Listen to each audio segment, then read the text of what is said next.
Okay, now let's focus a little bit more on physiological psychology, or the scientific approaches of physiological psychology. And please know, if it's not already known, there are many different names for this course. It can be called psychobiology. It can be called biopsychology.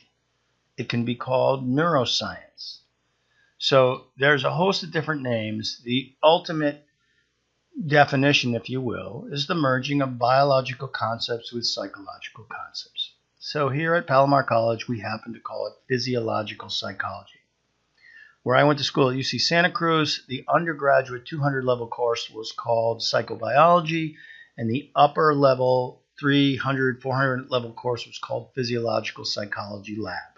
But they all pretty much dealt with the same concepts, a merging of bio and psych. So we can do research in three different ways. We can do what's called somatic intervention, and soma is Latin for body.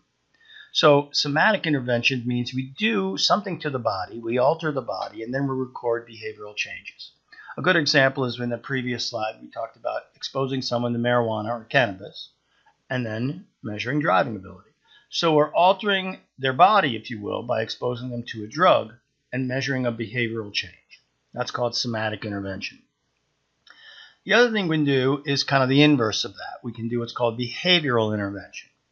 Okay, we alter the behavior of an individual and then record any physiological or body or brain changes. So let's say we took males in a dormitory and say we reduced the size of that dorm, making it uncomfortable.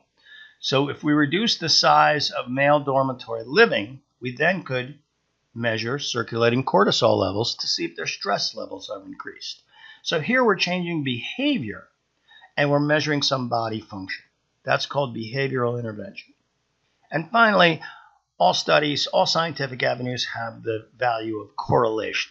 Correlation, as you've heard probably dozens of times, does not produce a causal relationship between things, but it does identify relationships between variables.